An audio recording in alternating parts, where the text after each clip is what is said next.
Hello everyone, and today I'm going to be talking a little bit about the washing machine generator, how it works, and what you really need to do to be able to use the power.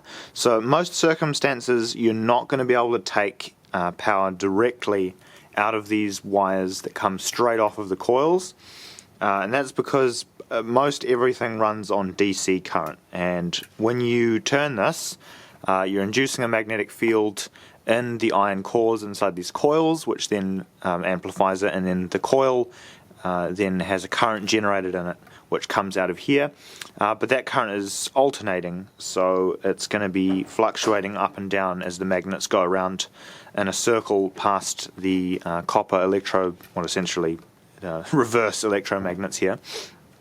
So what you're going to need to do in order to be able to use it for powering things is to rectify it into direct current or DC current. So what I've got here, which is a little thing that converts the current from AC into DC, so it converts this raw AC into DC that's a lot more usable, a lot more stable, not going to be fluctuating as much, and you're not going to get a weird square wave or anything. This one over here is essentially the same thing, it's just slightly bigger, and it's got a fuse installed in it and a few little switches, and yeah, it's unnecessarily fancy steps over here.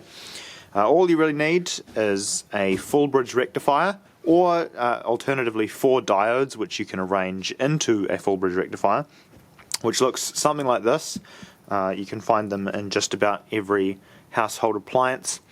They'll have 4 little terminals. The 2 in the middle are usually AC. It'll either be labelled with AC. If there's no AC written here, then it will likely have a little squiggly tilde. You can't really see it that well on here, but there's a little squiggly tilde written above the inner terminals here. You might be able to see it a little bit better if I just rotate it like that.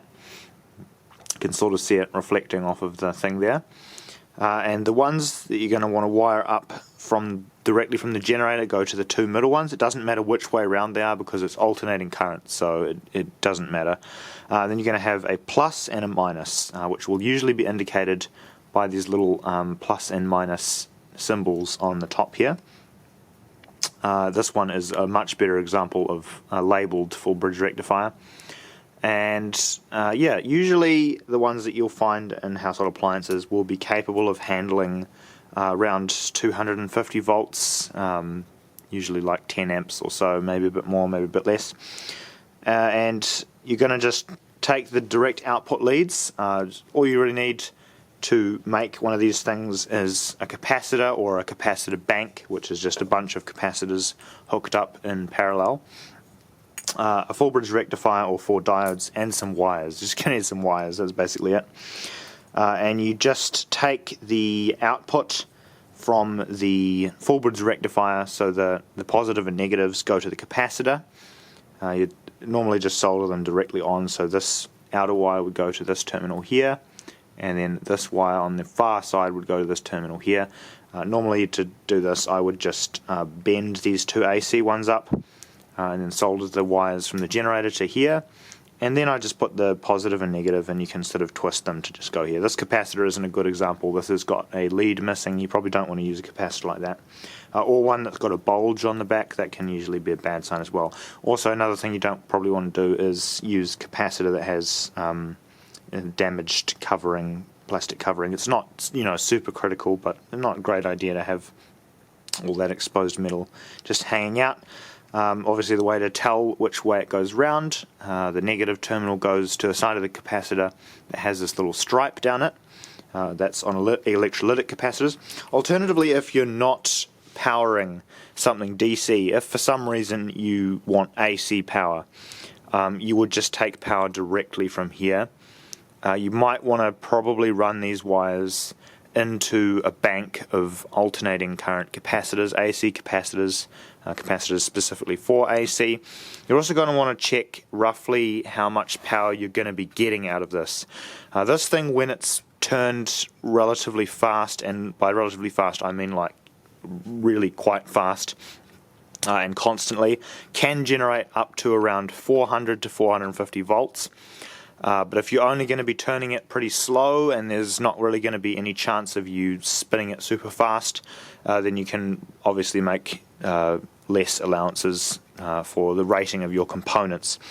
For example, if I were to use a capacitor like this, which is only rated for 80 volts, and I were to turn this thing super fast for a long time, this capacitor would definitely break down, possibly blow up, depending on how much power is coming out of here. So you do want to take into account how much power you're averagely getting. And one way to do this is just to hook these leads up to a multimeter and get a reading off of the fastest speed that you think it's ever going to be turning. But yeah, an example of it working, we just hook any two of the wires on the coil set up here straight up to the little capacitor here. So in my case, the ones I'm going to use for this particular bridge rectifier capacitor thingy-mabob is just going to be the red and yellow wires.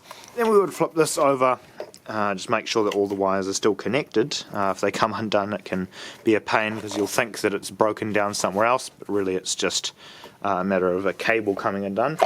And you generate a little bit of power. It's not very many turns, but you can get quite a decent amount of electricity out of one of these old Fisher & Paykel washing machine stators. And also got some more over here in the big capacitor. Anyway, thanks for watching. Just a little quick talk about how the washing machine generator works and steps you need to take to sort of use it properly. Thanks for watching and have a nice day. Goodbye.